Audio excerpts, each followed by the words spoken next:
প্রিয় শিক্ষার্থীরা, আজকে তোমাদেরকে সপ্তম শ্রেণীর অধ্যায় 2.3 নিয়ে আলোচনা করব। সপ্তম শ্রেণীর অধ্যায় 2.3-এর 4 ধরনের ম্যাথ আছে।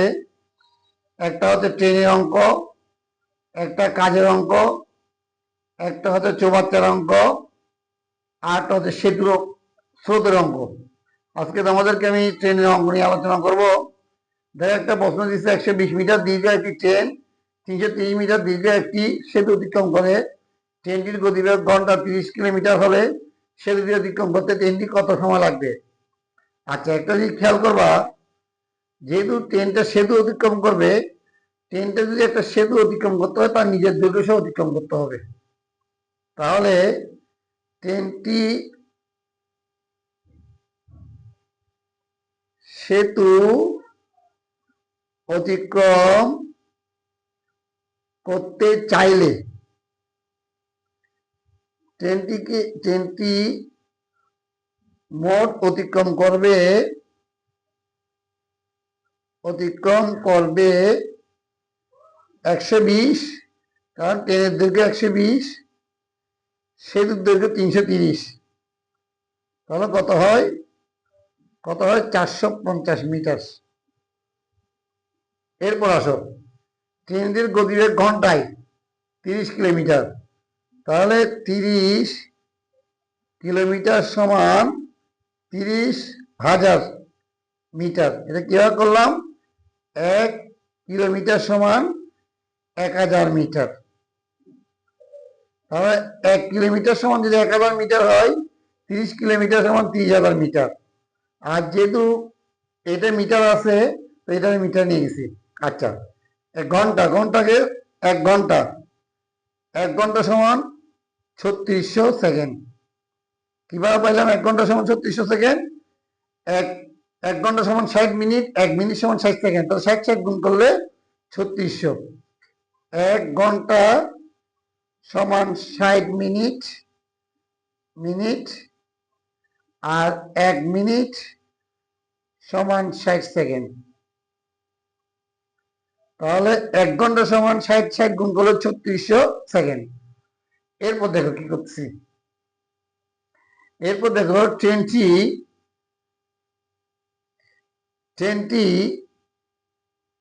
কি বের করতে হচ্ছে, ট্রেনটি কত সময় লাগবে, সময়। তাহলে সময়টা ডান পাশে থাকে।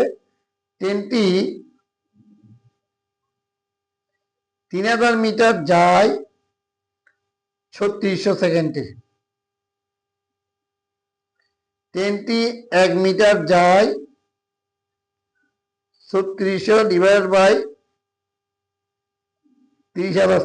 ট্রেনটি 30,000 মিটার যায় 3600 সেকেন্ডে। ট্রেনটি 1 মিটার যায় 3600 ডিভাইড বাই 30,000 সেকেন্ড। ট্রেনটি কত কত মিটার বলছে, বাই করছি আমরা 450। 450 মিটার যায় 3600 গুণ 450 নিচে 30,000 সেকেন্ড। তাহলে দেখো, এখানে 2 শূন্য কাটা, এটাকে যদি 100 দিয়ে কাটি তাহলে এটা থাকে 36, আর এটা 100 দিয়ে কাটলে এটা থাকে 300।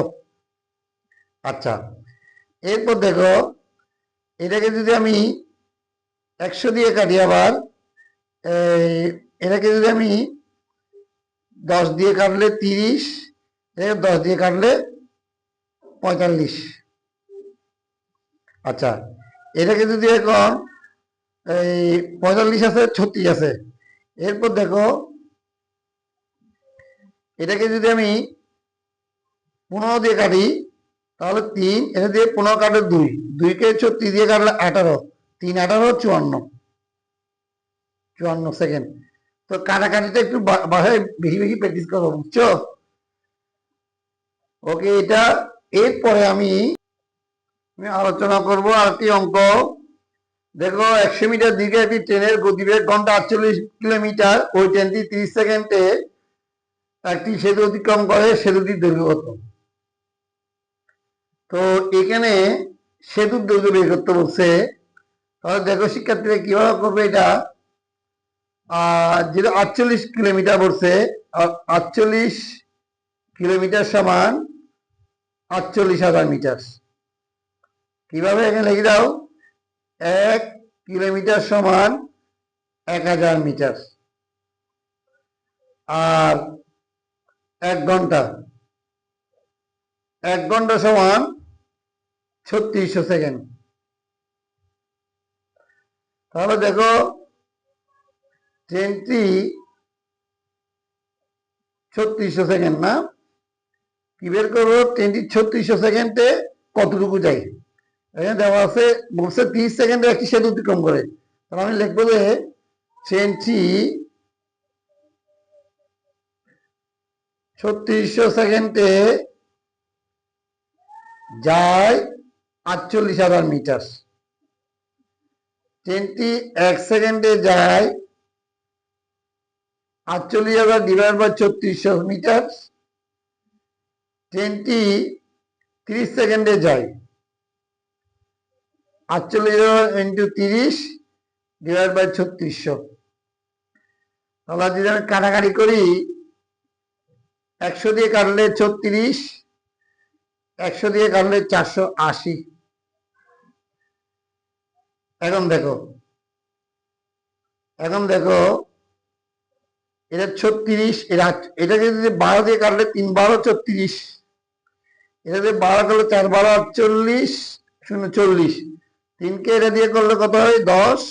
তো 40 আর 10 গুণ করলে 400 মিটার। ট্রেনটি 30 সেকেন্ডে 400 মিটার যায়। তো আমাদেরকে সেতুর দৈর্ঘ্য বাইর করতে বলছে। আমরা জানি ট্রেনটি সেতু অতিক্রম করা মানে তার নিজের দৈর্ঘ্য সহ অতিক্রম করা। তাহলে সেতুর দৈর্ঘ্য হচ্ছে কি?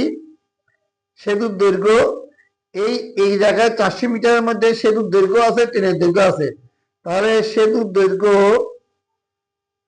দৈর্ঘ্য সমান কি? ট্রেনের টোটাল অতিক্রম থেকে যদি আমার ট্রেনের দৈর্ঘ্যটা বাদ দিই তাহলে 300 মিটার। তাহলে সেতুর দৈর্ঘ্য হচ্ছে 300 মিটার। কারণ ট্রেনটি এই 400 মিটারের মধ্যে ট্রেনের দৈর্ঘ্য আছে, সেতুর দৈর্ঘ্য আছে।